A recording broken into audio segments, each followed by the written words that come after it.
Ethanol प्रकल्प किंवा कारखान्याच्या हितापेक्षा सुद्धा भविष्यातल्या राजकारणाची फार मोठी चिंता लागली आणि त्यामुळेच हे सगळं करतायत। तर किती बोलायचं, लोकांना किती फसवायचं याची हाईट सुद्धा लखोबा लोखंडे करतायत। वेगवेगळ्या ठिकाणी मोर्चे काढून के.पी. पाटील साहेब चुकीच्या पद्धतीची वक्तव्य करतायत। विधानसभेचं पावसाळी अधिवेशन सुरू आहे आणि मतदारसंघातल्या आणि सर्वसामान्य माणसांचे बरेचसे प्रश्न मार्गी लावण्यासाठी मुंबईमध्ये मी सध्या कामात आहे।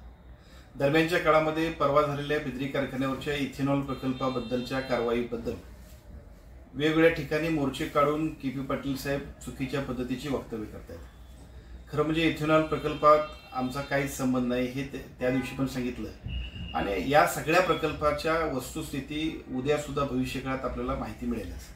परंतु के.पी. साहेबांना इथेनॉल प्रकल्पापेक्षा सुद्धा राजकीय इव्हेंट करण्याची धावपळ आणि गडबड झालेली असते।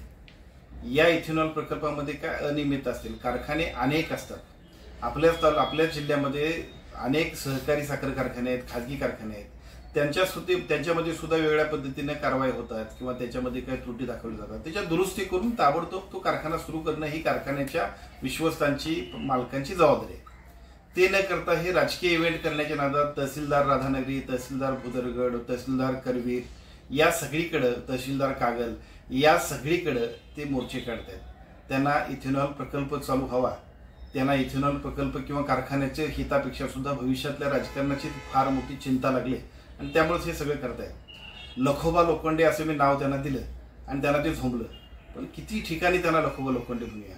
कालचा त्यांचा एक भाषणातला मुद्दा मी ऐकला आणि मला खूप गंमत वाटली।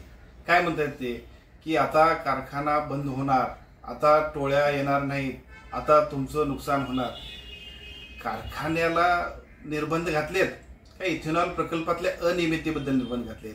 खोटं किती बोलायचं, लोकांना किती फसवायचं याची हाईट सुद्धा लखोबा लोखंडे करतायत। मला विनंती करायची आहे की हे राजकीय इव्हेंट करण्यापेक्षा ज्या त्रुटी असतील त्या पूर्ण करा। पालकमंत्री आपले मित्र आहेत, ते सत्तेत आहेत आणि त्यांच्याबरोबर तुम्ही सत्तेचे फायदे घेतात। गरज पडली तर आम्हालाही बोलवा, आम्ही सगळेजण मिळून त्याच्यासाठी जे काय आवश्यक असेल ते कामकाज करूया।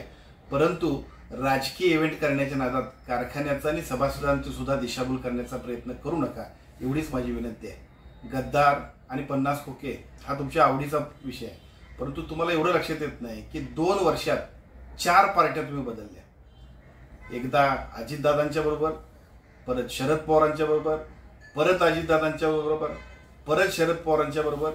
तुम्ही नेमके कुठं आहात? हसन मुश्रीफ साहेबांबरोबर आहात की शरद पवार साहेबांबरोबर आहात? या सगळ्या प्रश्न बघितले तर ह्या सगळ्या गद्दारीचे महागद्दार जर कोण असतील तर आपणच आहात।